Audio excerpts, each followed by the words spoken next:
le Seigneur.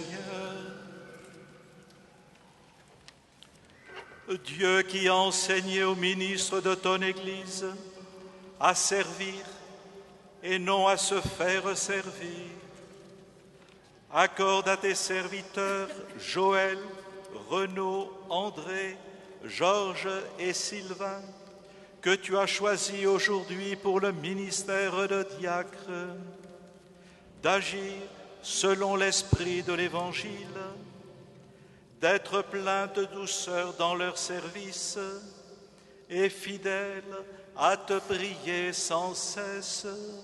Par Jésus-Christ ton Fils, notre Seigneur et notre Dieu, qui vit avec toi et le Saint-Esprit, maintenant et pour les siècles des siècles. Amen.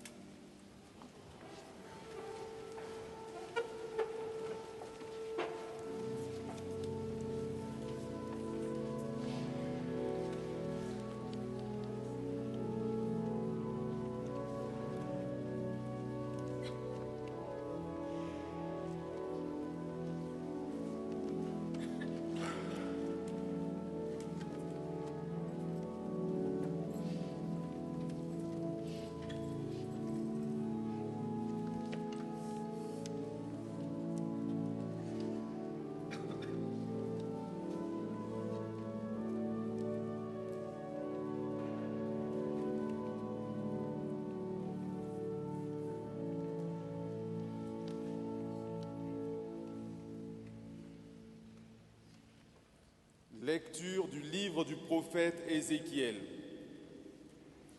Ainsi parle le Seigneur Dieu. À la cime du grand cèdre, je prendrai une tige, au sommet de sa ramure, j'en cueillerai une toute jeune, et je la planterai moi-même sur une montagne très élevée. Sur la haute montagne d'Israël, je la planterai. Elle portera des rameaux et produira du fruit. Elle deviendra un cèdre magnifique. En dessous d'elle habiteront tous les passereaux et toutes sortes d'oiseaux. À l'ombre de ses branches, ils habiteront. Alors, tous les arbres des champs sauront que je suis le Seigneur. Je renverse l'arbre élevé et relève l'arbre renversé. Je fais sécher l'arbre vert et reverdir l'arbre sec. Je suis le Seigneur, j'ai parlé et je le ferai. Parole du Seigneur.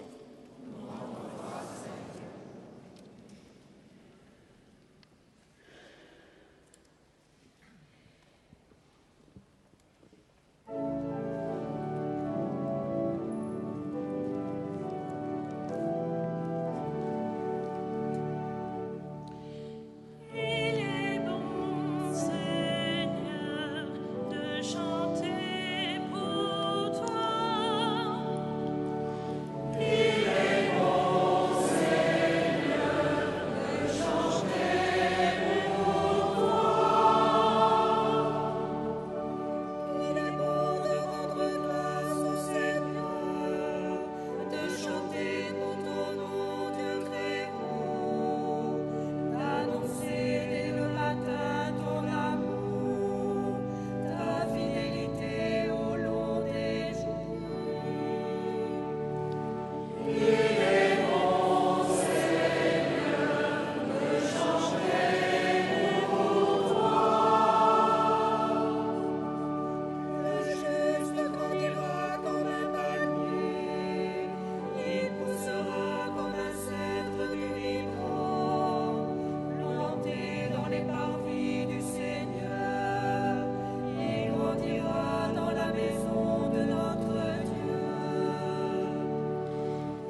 Lecture de la deuxième lettre de saint Paul apôtre aux Corinthiens. Frères, nous gardons toujours confiance, tout en sachant que nous demeurons loin du Seigneur, tant que nous demeurons dans ce corps. En effet, nous dominons dans la foi, non dans la clairvision. Oui, nous avons confiance, et nous voudrions plutôt quitter la demeure de ce corps pour demeurer près du Seigneur. Mais de toute manière, que nous demeurions dans ce corps ou en dehors, toute ambition, c'est de plaire au Seigneur. Car il nous faudra tous apparaître à découvert devant le tribunal du Christ, pour que chacun soit rétribué selon ce qu'il a fait, soit en bien, soit en mal, pendant qu'il était dans son corps. Parole du Seigneur.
Le Seigneur soit avec vous.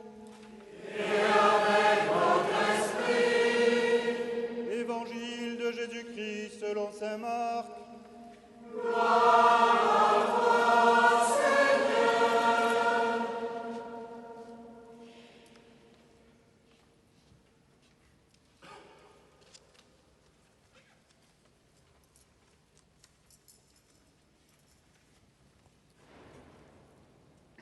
Parlant à la foule en parabole, Jésus disait : Il en est du règne de Dieu comme d'un homme qui jette le grain dans son champ.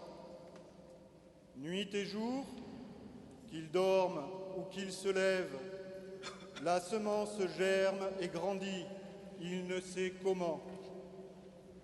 D'elle-même, la terre produit d'abord l'herbe, puis l'épi, enfin du blé plein l'épi. Et dès que le grain le permet, on y met la faucille, car c'est le temps de la moisson. Jésus disait encore : À quoi pouvons-nous comparer le règne de Dieu ? Par quelle parabole allons-nous le représenter ? Il est comme une graine de moutarde. Quand on la sème en terre, elle est la plus petite de toutes les semences du monde. Mais quand on l'a semée, Elle grandit et dépasse toutes les plantes potagères. Et elle étend de longues branches, si bien que les oiseaux du ciel peuvent faire leur nid à son ombre. Par de nombreuses paraboles semblables, Jésus leur annonçait la parole dans la mesure où ils étaient capables de la comprendre. Il ne leur disait rien sans employer de paraboles, mais en particulier, il expliquait tout à ses disciples. Acclamons la parole de Dieu.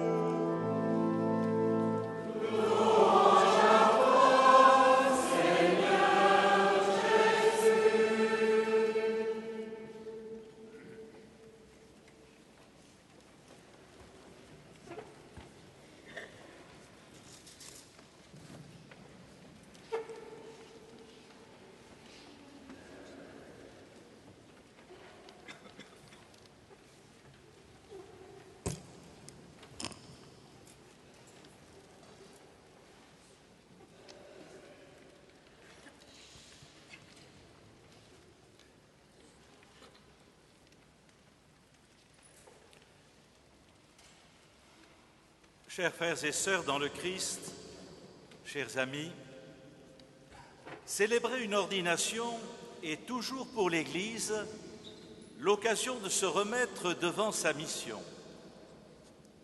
L'Église, en effet, n'a pas sa raison d'être en elle-même. Elle n'existe que pour communiquer l'Évangile, servir la présence du ressuscité qui vient aujourd'hui à la rencontre des hommes.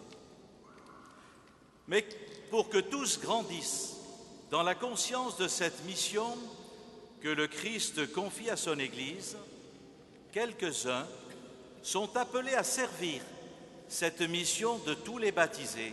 Ce sont les ministres ordonnés, les évêques, les prêtres et les diacres. Les diacres sont invités à donner visage au Christ serviteur, serviteur du Père et serviteur des hommes.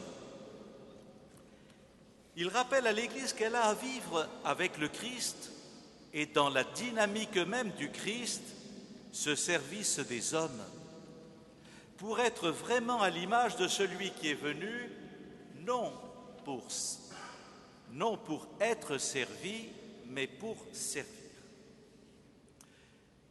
Une Église servante, c'est d'abord une Église proche de la vie la plus quotidienne des hommes.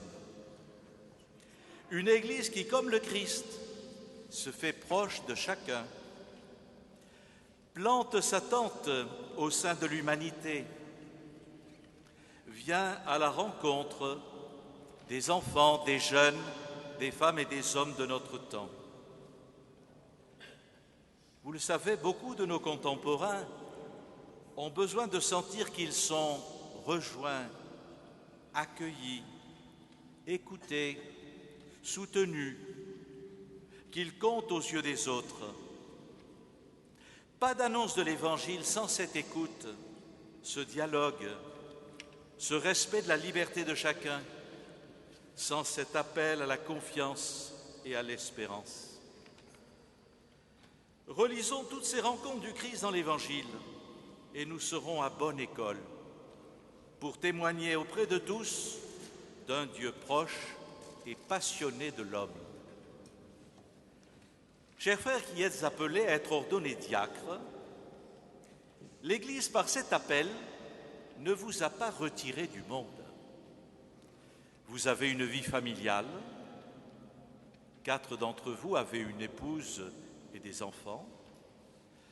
Vous avez eu une vie professionnelle, des parents, des amis, des collègues de travail vous entourent aujourd'hui. Vous êtes vraiment dans le monde. Et pourtant, vous le savez, la vraie proximité évangélique est plus que cela. Elle n'est pas qu'une affaire d'insertion, elle est une affaire de cœur. Elle implique un décentrement par rapport à soi, une conversion permanente pour être disponible à l'autre et aux autres, et ce n'est pas toujours évident. Dans votre vie de tous les jours, dans vos responsabilités familiales et professionnelles, dans la mission que vous recevrez, vivez cette proximité, cette disponibilité, ce service de tous, même s'il faut parfois accepter d'être dérangé ou bousculé. Mais à votre tour, aidez-nous à vivre cette proximité, à être attentifs à ceux que l'on a tendance à ne pas voir dans notre société, à tous les laisser pour compte, à tous ceux et celles qui se trouvent malmenés par la vie. Aidez-nous à vivre cette ouverture à tous et cette largesse du cœur dont le Concile Vatican II dit qu'elles doivent caractériser tous les disciples du Christ. Vous connaissez le début de la Constitution, l'Église dans le monde de ce temps, les joies et les espoirs, les tristesses et les angoisses des hommes de ce temps, des pauvres surtout et de ceux qui souffrent, sont aussi les joies et les espoirs, les tristesses et les angoisses des disciples du Christ. Et il n'est rien de vraiment humain qui ne trouve écho dans leur cœur. La communauté des chrétiens se reconnaît donc réellement et intimement solidaire du genre humain et de son histoire. Une Église qui est proche, c'est aussi une Église qui s'approche du cœur de Dieu. Jésus nous révèle le secret de sa véritable proximité. En effet, qu'est-ce qui permet à Jésus d'être si présent, si accueillant, si disponible à toutes ces foules qu'il croise et qui viennent à sa rencontre? C'est bien sa présence au Père. Saint Marc nous dit, au matin, à la nuit noire, Jésus se leva et s'en alla dans un lieu désert. Là, il priait. C'est dans ce face-à-face avec son Père que Jésus reçoit l'amour dont il est aimé, la tendresse qu'il expérimente et à laquelle il répond de tout son être. On comprend qu'à travers tout ce qu'il est, tout ce qu'il vit, tout ce qu'il dit, tout ce qu'il fait, Jésus révèle le vrai visage du Père, un Dieu qui veut nouer avec chacun une amitié, une histoire d'amour. Chers diacres, vous êtes les hommes du parvis, de l'accueil, de tout ce qui permet ce contact avec la vie des hommes dans ce qu'elle a de plus quotidien et de plus prosaïque. Mais vous vous trouvez aussi à l'autel. C'est vous qui tenez le calice à l'élévation de la fin de la prière eucharistique. Vous présentez le sang du Christ. Vous êtes au cœur du sacrifice du Seigneur qui donne sa vie pour le salut des hommes. Vous êtes les serviteurs du plus grand amour, de l'amour de celui qui se dessaisit de sa vie pour ceux qu'il aime. Soyez, dans votre vie de tous les jours, dans la mission que l'Église vous confie, les témoins de cet amour. C'est dans la prière quotidienne, et en particulier dans l'office des heures, mais aussi dans l'Eucharistie, que vous vous approcherez du cœur du Christ et boirez à la source d'eau vive de l'amour de Dieu.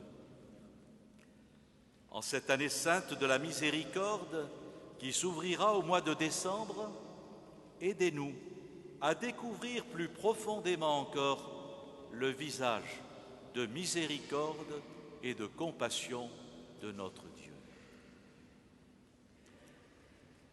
Si le diacre est l'homme du parvis, l'homme de l'autel, il est aussi le ministre de l'envoi. C'est lui qui, à la fin de la célébration, dit « Allez dans la paix du Christ ». Il appelle à la sortie, à la dispersion, à la mission au cœur du monde. Une Église servante, c'est une Église qui ne reste pas enfermée dans ses murs, dans sa sacristie, dans ses réseaux familiers, dans ses habitudes et son organisation. C'est une Église qui sort et va à la rencontre des hommes.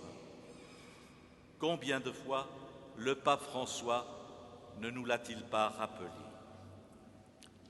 Chers frères diacres, aidez nos communautés, nos conseils, nos équipes d'animation, nos mouvements et nos services à sortir. Aidez-nous à ne pas nous replier sur nous-mêmes, à ne pas nous laisser habiter par le seul souci de notre organisation et de notre animation, à ne pas nous laisser paralyser par nos tensions internes qui peuvent parfois dévorer notre temps et nos énergies.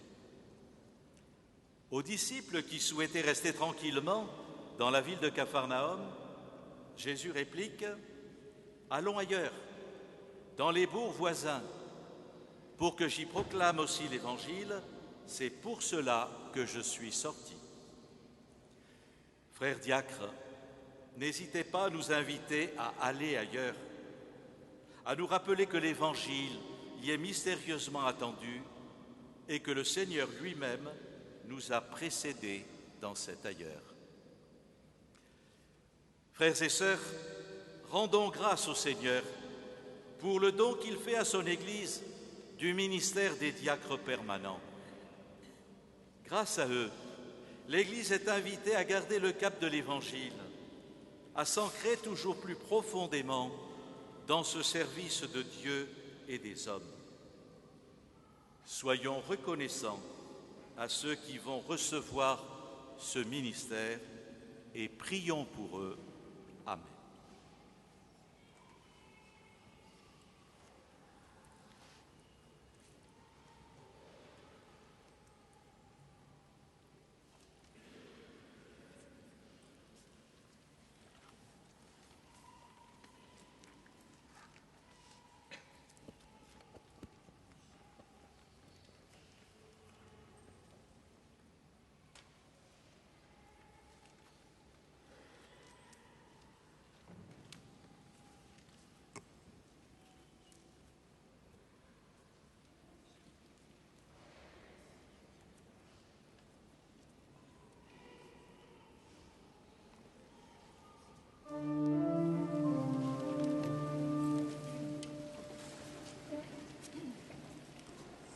Viens, Esprit créateur, nous visiter.